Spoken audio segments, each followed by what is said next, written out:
सब देखने और सुनने वालों की खिदमत में मोहब्बत भरा सलाम। नेपाल में आजकल आप सबको पता है कि वहाँ पे इनकलाब आया हुआ है और इस इनकलाब में बेशुमार तशद्दुद के वाक़यात सामने आ रहे हैं। इस लड़की की सुनते हैं, हमारे पास तो वैसे ज़्यादा वीडियो मौजूद है मुख्तलिफ लड़कियों की, मगर एक की सुना देते हैं। जी। मेरा नाम उपासना गिल है और मैं ये वीडियो प्रफुल्ल गर्ग को भेज रही हूँ।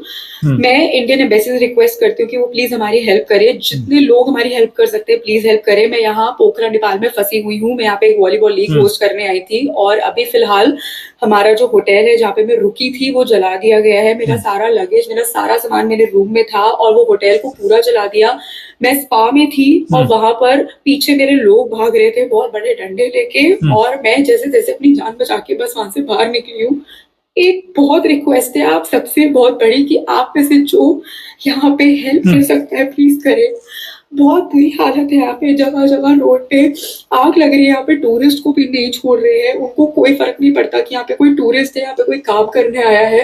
वो नहीं, काफ़ी लंबा मैसेज है। लड़की एक नहीं है, कई लड़कियाँ जिनकी मैंने अभी बताया कि वीडियो इस वक़्त हमारे पास है और बड़ी ज़हनी अज़ियत में मुब्तला हैं ये लड़कियाँ। ये अकेली नहीं है, वहाँ पे बड़ी तादाद में जो लोग हैं गैर मुल्की, वो गैर महफ़ूज़ हैं। अभी जिस तरह इस लड़की ने बताया कि कोई भी नहीं वो देखते कि किस मुल्क से इसका तल्लुक़ क्या है, ये सैर पे आया हुआ है या विज़िट किस चक्कर में यहाँ पे आया हुआ है।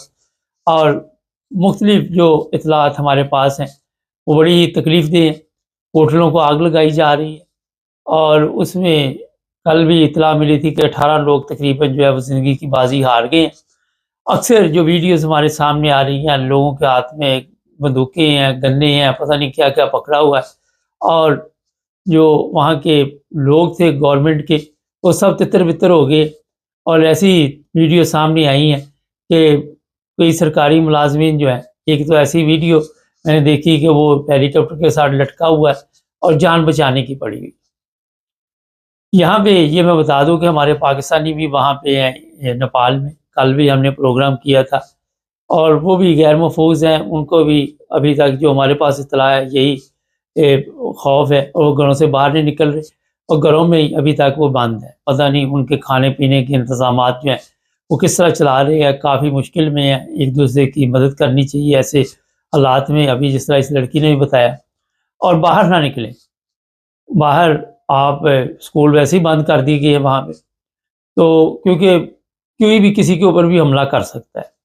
ख़ासकर जब वो गैर मुल्की देखेंगे तो उनको निशाना बनाएँगे। वजह ये होती है कि फिर गैर मुल्की जो इसमें ज़ाहिर है वो अपना परेशानी में पड़ जाते हैं। फिर दूसरे जो ममालिक होते हैं वो प्रेशर डालते हैं। जब गैर मुल्कियों पे तशद्दुद किया जाता है, आपने देखा अक्सर गैर मुल्कियों को इस्तेमाल किया जाता है। अपने लोग जब तक अपनों पे तशद्दुद करते हैं तो गवर्नमेंट या फ़ौज जो भी कंट्रोल कर रही है, इस वक़्त वहाँ फ़ौजी जर्नैल जो कंट्रोल कर रहे हैं, उनके घर को भी आग लगाई गई। वज़ीर-ए-आज़म जो है वो भी भाग गया है, वज़ीर-ए-आज़म की बेगम को आग लगा के मार दिया गया है और किसी ऐसी जगह पे पनाह लिए हुए हैं, किसी के ऊपर इतना तशद्दुद हुआ है कि वो दरिया में नज़र आ रहा था, अवाम पीछे लगी हुई है।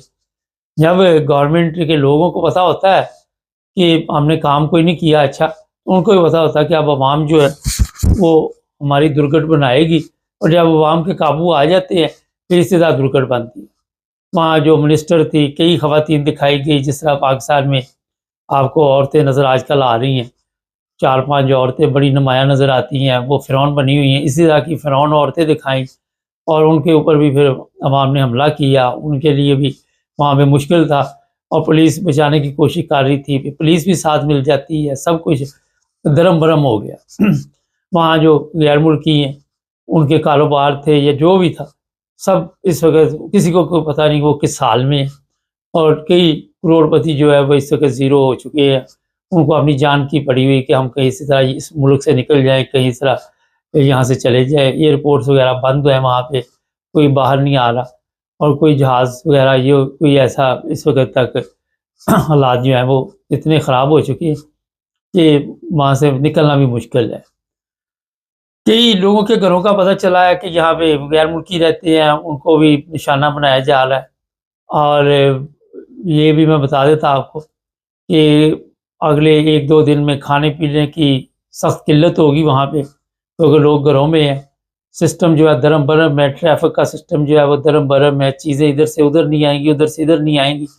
और ये कितनी जल्दी होगा कि कंट्रोल संभाला जाए, इस पर बातचीत हो रही है, मुज़ाकरात हो रहे हैं अभी तक। क्योंकि एक बड़ी अहम चीज़ है यहाँ, ठीक है वहाँ पे जर्नैलों की हुकूमत नहीं जहाँ से हमारे, मगर एक यहाँ गौर करने वाली बात है कि जब आप लोगों को लेके आते हैं तो आप गलत लोगों का इंतखाब करते हैं, जिस तरह पाकिस्तान में हमारे जनरल साहब ने किया हुआ है, तो फिर आपकी भी कमबख्ती आएगी, आपके लिए भी मुश्किल पैदा होगी। ये नहीं कि सिर्फ वहाँ तक हो, ठीक है आपने अमेरिकन नेशनलिटी ले ली है, बच्चों की ले ली है नेशनलिटी वहाँ की, मगर तारीख में ज़िल्लत रसवाई और सारी ज़िंदगी के लिए जो जूते होते हैं वो मुकद्दर बन जाते हैं, लोग जीना हराम कर देते हैं। जिस तरह आज आपके बड़े जो होते हैं उनको किस तरह याद किया जाता है, लेकिन हमारे लोग ये सीखते नहीं हैं, समझते नहीं हैं, उनको अक्ल नहीं है कि किसी ने अगर गलत काम किया तो वो बढ़ चढ़ कर उसमें हिस्सा लेते हैं। अभी मैं देख रहा था कि रहील शरीफ के मतलब खबरें चल रही हैं, पता नहीं कितने अरब के उसमें गेम डाली हुई थी। ये छोड़ते कोई भी नहीं है, पता नहीं मरना नहीं याद, क्या करनी इतनी दौलत, अवाम भूखी प्यासी सड़कों पे उनको जिस तरह रखा जाता है वो आप सबके इल्म में।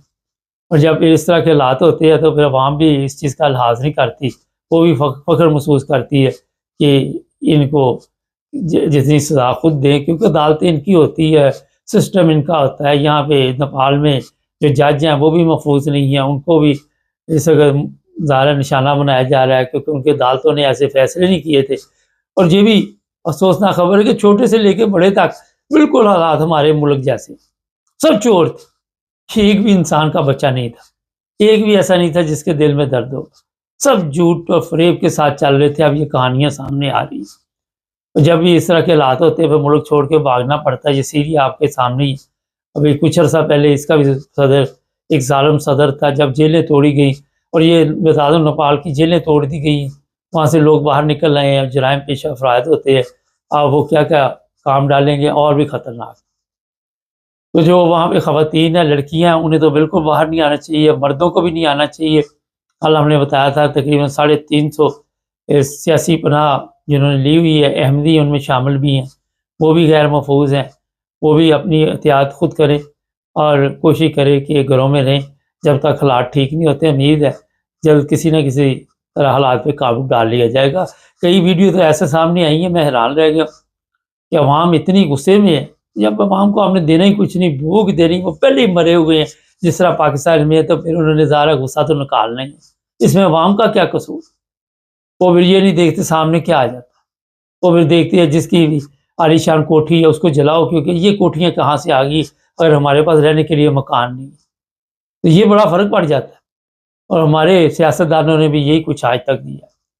लेकिन नंबर आ रहा है पाकिस्तान का, देर है देर नहीं है, लेकिन जो भी जर्नैल आता है, जो भी सियासतदान आता है, वो कहता है अपना वक्त गुजार ले, आने वाली नस्ल है जिधर मर्जी जाए वो अपना मिट्टी डालो, अपनी ज़िंदगी के मतलब सोचते। ये मसाले इसलिए मैं आपको दे रहा हूँ कि आपको भी पता कि हालात ऐसे, फिर मिलिट्री के ऊपर फ़ख्र करना, पुलिस के ऊपर फ़ख्र करना, लेकिन जब अवाम सड़कों पे आ जाती है क्या होता है, 500 हज़ार मारोगे, वैसे भी तो आप लोग मार रहे हो रोज़ाना, वैसे भी तो छुप छुपा के मार रहे हो, कभी इस्लामाबाद में कभी कहीं।